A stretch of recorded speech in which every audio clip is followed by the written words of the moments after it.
हाय.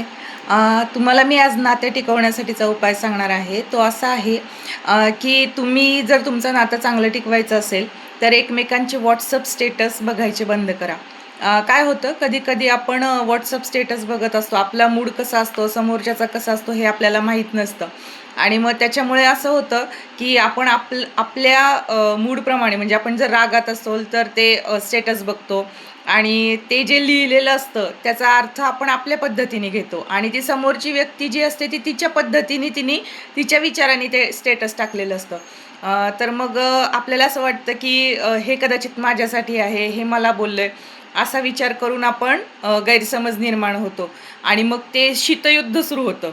आपण वेगळं टाकायचं, त्यांनी वेगळं टाकायचं. स्टेटस असतं फक्त 24 तासांचं. पण आपले जे नातेसंबंध असतात एवढ्या वर्षांचे, ते एका सेकंदाच्या स्टेटसनी हे होऊ शकतात, खराब होऊ शकतात. त्याच्यामुळे एकमेकांचे WhatsApp स्टेटस बघणं बंद करा. त्याच्यातनं गैरसमज निर्माण होतो आणि चांगल्या नात्यांना खूपदा तडा गेलेला बघितलाय. स्टेटसवरून भांडणं सुरू होतात.